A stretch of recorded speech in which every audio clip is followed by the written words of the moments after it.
Preparations by the President to make the 9 provinces of the country reconciliation hubs by developing playgrounds. MP Namal Rajapaksa remanded until the 22nd of this month. Former Justice Sarati Abru passes away. Good evening and welcome to Primetime News. I'm Sandro Ferdinando. And I'm Bernadine Jai Singha. Usain Bolt retains his title as the world's fastest man by clinching his 3rd consecutive Olympic gold. We have got all the details coming up later on, but first a look at your top story.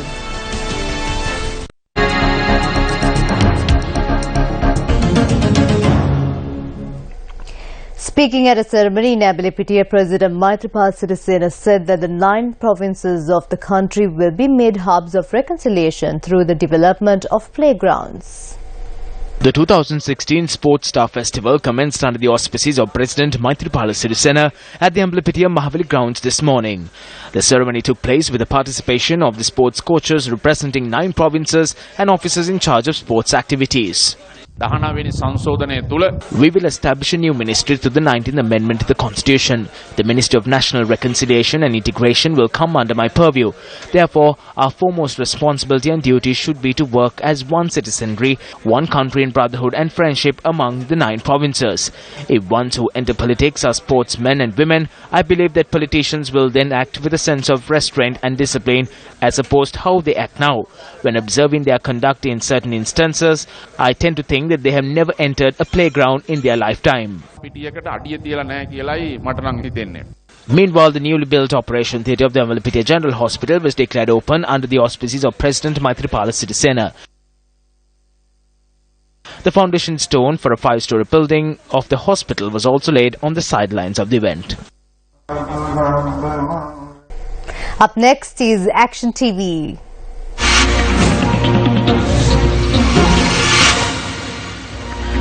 The Karuwal Agust Divisional Secretariat area is one which faces a dire lack of clean drinking water. As a solution to this, a water project was initiated in the year 2011 in the Pallegama area, an area that was worst affected. However, the water provided through this project is unsuitable for consumption, and as a result, residents of Pallegama as well as 2 adjoining villages have been forced to obtain water from other areas. A well constructed under this water project fulfills the needs of 200 families in the Nelumwewa and Rajavigama villages. As the authorities hope to provide water to the Neliwewa and Siamalawewa areas as well through this water project, pipes were obtained in 2012 at a cost of 1.2 million rupees. However, construction activities came to a halt due to 2 reasons. The first reason was the water being unsuitable for consumption. The second was the realization that the purchased pipes can only provide water to the Neliwewa area. As a solution to this predicament, authorities of the Northwestern Provincial Council decided to construct a well in 2014 at a cost of over 800,000 rupees. In a backdrop where the 2011 project could be completed successfully, what has come in the way of innocent villagers receiving drinking water is the supposed political unity that exists in the country. While one state minister from the area wants to provide water to the area through the well built in 2014, another state minister wants to provide water through the completion of the 2011 water project. We obtain water from a tap, but it takes over 10 minutes for the pots to fill up. We have been suffering for quite some time. Even though we have requested on numerous occasions for a solution to the water crisis, they keep delaying the solution. We are sad that even though such a government exists, they have neglected our issues. What is more important, political infighting or the drinking water needs of over 100 families? Co-chairpersons of the Putlam district, this is over to you.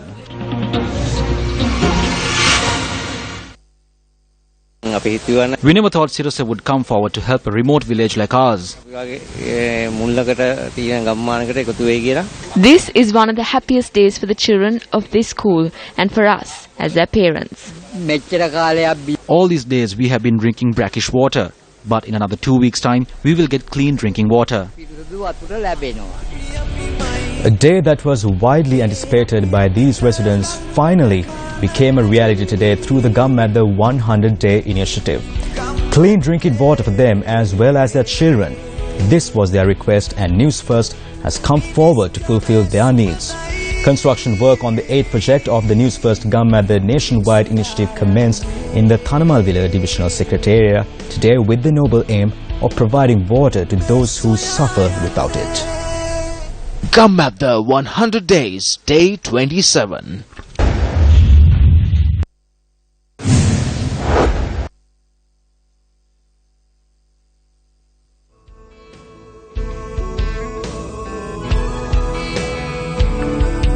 The project implemented to provide clean drinking water to the locals of Kahakurullan Palasa who had been plagued by chronic kidney disease due to the inability to access clean drinking water commenced today. The project was implemented with the assistance of Presidential Task Force on Prevention of Kidney Diseases together with the Sri Lankan Navy.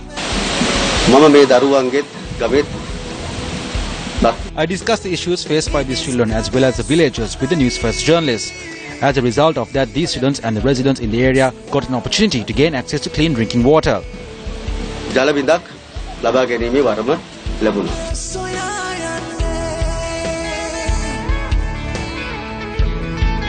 The project will provide water for the Kahakurullan Palasa Primary School and 850 families in the area.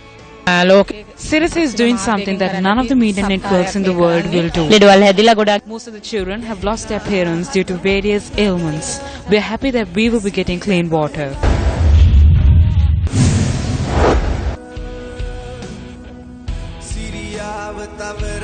Meanwhile, a project to renovate a community hall in the Dagal Ara, which belongs to the Thanamalvila Divisional Secretariat Division, commenced today.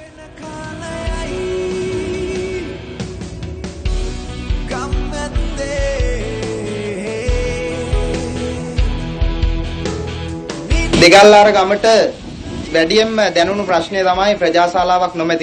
community hall was one of the necessities for the Degal R area. This village is kilometers away from the town, so pregnant mothers and small children have to go to Hambegama for clinical purposes. Due to the absence of a community hall, we could not even conduct a clinic in the area. The main objective of this is to uplift your living standards. Although you remain in these areas, tolerating these issues, your children won't. They will move forward. Our hope is also to take the next generation to greater heights. The staff which is dedicated to news reporting is joining this worthy cause as a united team. They are working relentlessly for the people of the country. This is something that we are doing for all of you. A number of projects, including this, are scheduled to be unveiled in the near future, while work on a number of others have commenced. Parliamentarian Nama Rajapaksa, who was arrested by the police FCID, has been remanded until the 22nd of this month. The order was issued after the parliamentarian was produced before the Colombo Magistrates Court. MP Nama Rajapaksa and Sudarshana Bandara Ganegoda were summoned before the FCID to provide a statement with regard to a transaction relating to a private company. The arrest was made following interrogations. Colombo Magistrate Lanka Ratna ordered that the suspects be remanded due to the failure to provide a proper explanation behind the transaction which was carried out to purchase shares worth 100 million rupees of two companies. The police FCID said that the suspects fell short of explaining how a 30 million rupee and 12 million rupee checks were obtained when a complaint lodged against the suspects were being examined. The officers of the FCID said that a money laundering incident had come to their attention when the documents of the two companies were examined. The investigations had revealed that a number of other persons had also abetted in the incident. The FCID, which revealed that the two of the suspects who were alleged to have aided the incident are overseas, while two others are evading the FCID. The FCID also informed court that granting bail to the two chief suspects could hinder investigations.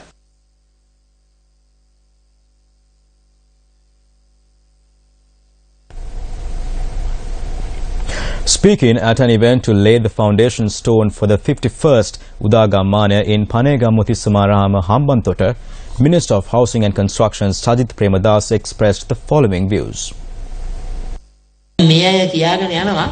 අතිගරු ජනාධිපතිතුමා එක්සත් ජාතික පක්ෂයේ සැප්තැම්බර් මාසයේ සංවත්සරයට Certain people are saying that they oppose His Excellency President Maithripala Sirisena attending the event to mark the anniversary of the United National Party in September.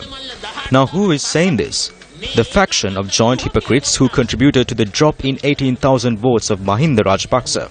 At a time when His Excellency the President, Prime Minister, the Sri Lanka Freedom Party and the United National Party are joining forces to capture the thieves in this country and are confiscating the money in nameless bank accounts, then they would obviously be against it.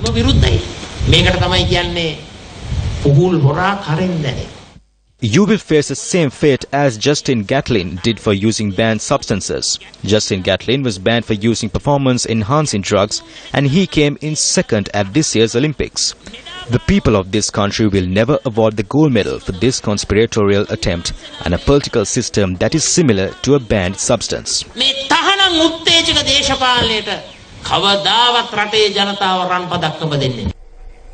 Former Supreme Court Judge Sarat Diabru passed away today after falling off the top floor of his residence located down Attidi Road in Ratmalana this morning. Sarat Diabru had been admitted to the Colombo South Teaching Hospital for the severe injuries he sustained in the fall. According to the director of the Colombo South Teaching Hospital, Dr. Asila Gunavardhana, Sarat Diabru was pronounced dead upon reaching the hospital around 11 this morning. Sarat Diabru was released on bail recently over a case which was being heard against him in court.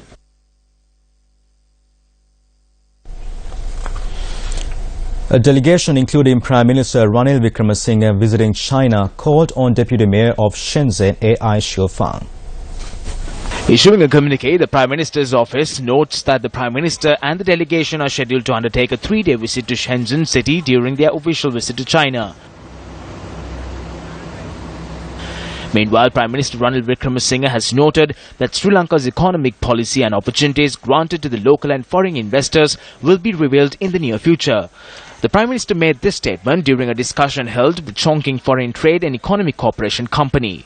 Chairman of the Chongqing Foreign Trade and Economic Corporation Company, Yu Yang, said that steps have been taken by his company to strengthen the farmers of Chongqing to invest in Sri Lanka.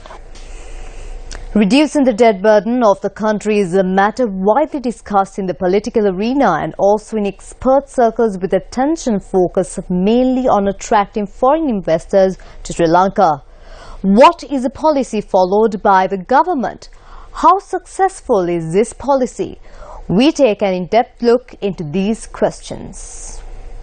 Explaining the government's 5-year development plan in Parliament, Prime Minister Ranil Wickremesinghe elaborated on the need to attract more foreign direct investment to the country for economic growth. On the 5th of November 2015, the Prime Minister spoke about several new institutions that would be set up for this purpose.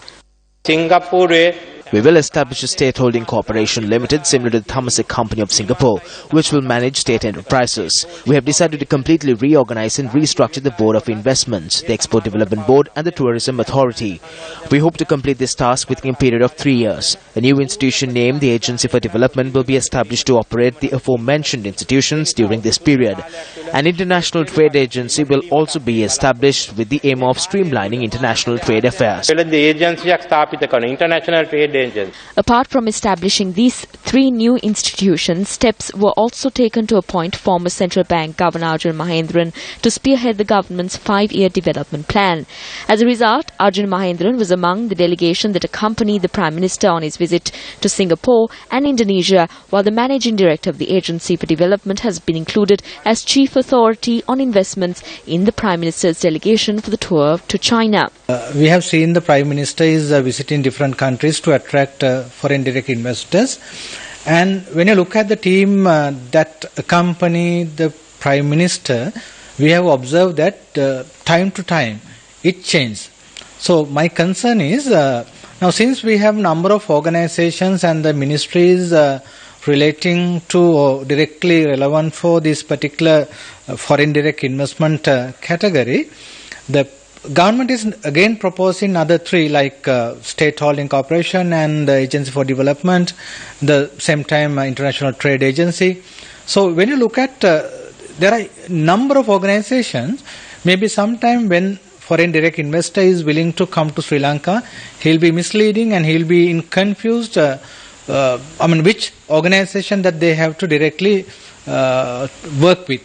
Therefore my concern is better to have one strong organization, or else at least these 3 whatever the government proposed, and make it clear that what are their roles and what we expect from those three agencies, and let the foreign direct investors to understand it properly and work with them. If not, most probably whatever the effort that Prime Minister take to increase the foreign direct investment will not be workable. The Greater Colombo Economic Commission, established under the Act 4 of 1978, was transformed into the Sri Lanka Investment Board. Generating economic development in Sri Lanka and increasing the flow of investment to the country are among the main duties of the BOI. When there is such an institution in existence, Ranil Wickremesinghe takes Arjun Mahendran along with him to bring investments to the country. Some of the institutions set up are not legalized yet. Where are the investors? How can there be confidence?